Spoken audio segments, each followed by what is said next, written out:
Hey everyone, कैसे हैं आप सभी लोग। आई होप आप सभी अच्छे होंगे। तो यार आज मैं आप लोगों के लिए लेकर आया हूँ मुगल साम्राज्य का दूसरा चैप्टर अकबर के बारे में। इससे पहले हम ऑलरेडी बाबर और हुमायूं के बारे में पढ़ चुके हैं।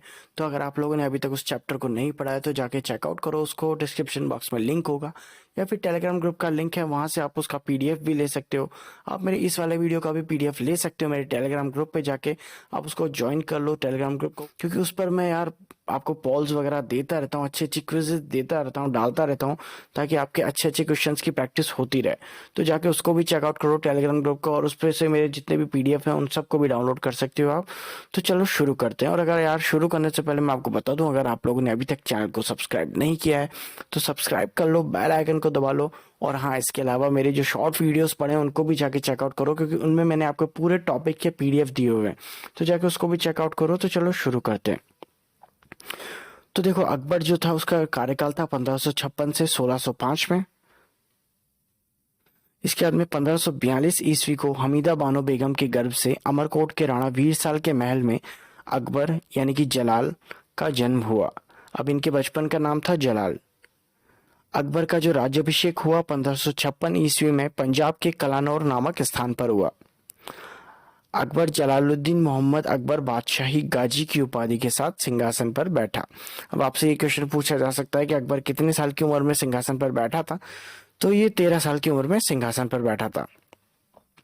और इस दौरान इनका जो संरक्षण था वो बैरम खां था। तो बैरम खां 1556 से 1560 तक अकबर का संरक्षक रहा। पानीपत की दूसरी लड़ाई 5 नवंबर 1556 को अकबर और हेमू के मध्य हुई, जिसमें हेमू की हार हुई तथा अकबर ने जीत हासिल करी। उसके बाद में हल्दी घाटी का युद्ध 1576 में मेवाड़ के शासक महाराणा प्रताप और अकबर के मध्य हुआ। इस युद्ध में अकबर का सेनापति मान सिंह था और इसमें जीत हुई थी अकबर की और हार हुई थी हेमू की। इसके बाद में गुजरात विजय के दौरान अकबर सर्वप्रथम पुर्तगालियों से मिला और उसने समुद्र को भी पहली बार देखा। अब अकबर के द्वारा किए गए महत्वपूर्ण कार्य देख लेते हैं। तो सबसे पहला तो इनका था दास प्रथा का अंत।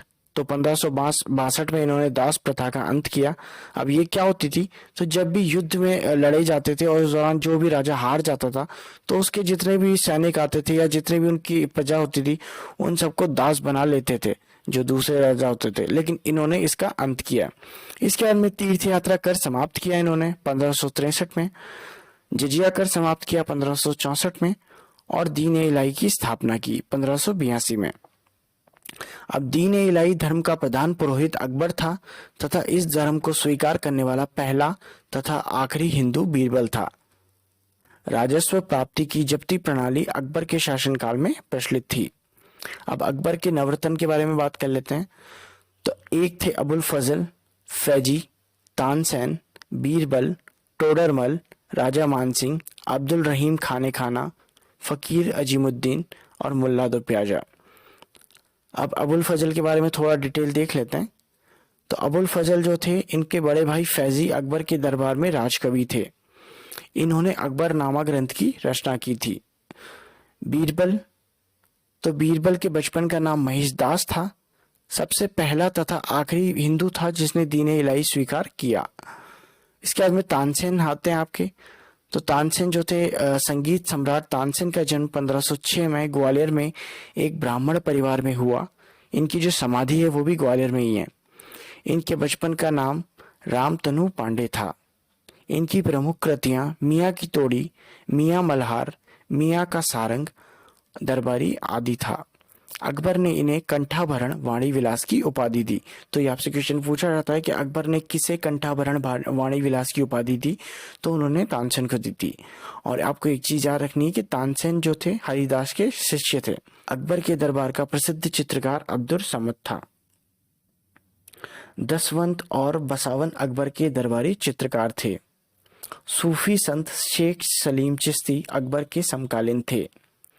अकबर के प्रमुख गायक तानसेन, बाज बहादुर, बाबा रामदास और बैजू बावरा थे।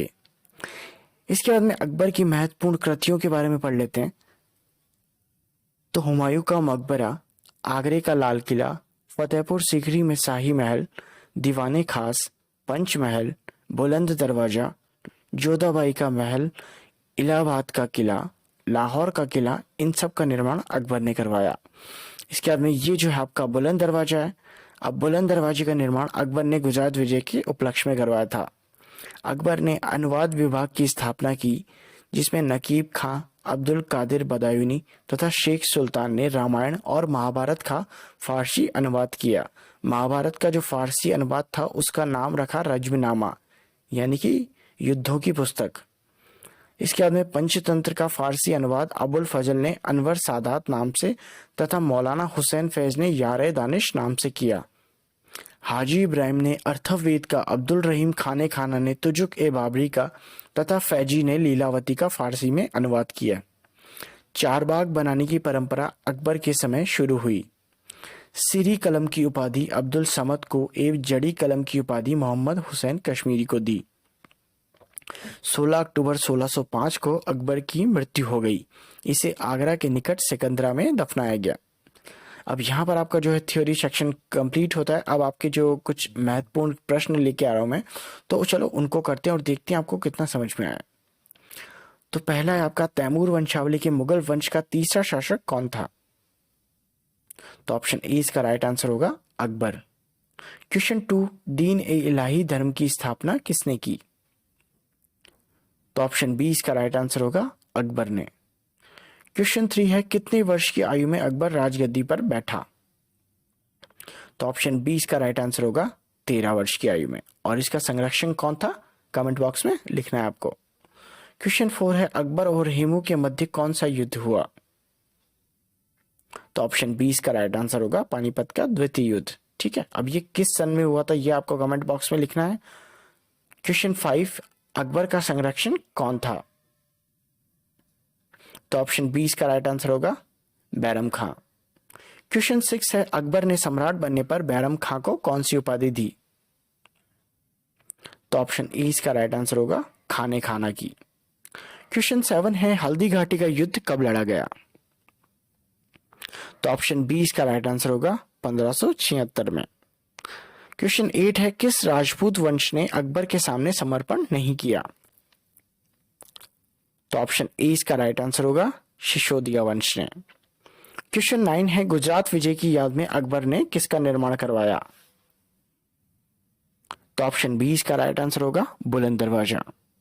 अकबर कालीन सैनिक व्यवस्था आधारित थी। तो ऑप्शन बी इसका राइट आंसर होगा मनसबदारी। क्वेश्चन 11 है, निम्न में से किस मुगल शासक ने तीर्थ यात्रा कर समाप्त किया? तो ऑप्शन ए इसका राइट आंसर होगा अकबर ने। अब आपका आखिरी क्वेश्चन है, अकबर काल के राजस्व मंत्री कौन थे? तो ऑप्शन ए इसका राइट आंसर होगा टोडरमल। तो आई होप ये वीडियो आपको पसंद आया होगा। अगर वीडियो पसंद आया तो लाइक करना, चैनल पर नए हो तो सब्सक्राइब करना, और हाँ, पीडीएफ जाकर डिस्क्रिप्शन में चेक करना। और मिलते हैं आपसे अगली वीडियो में। Bye bye.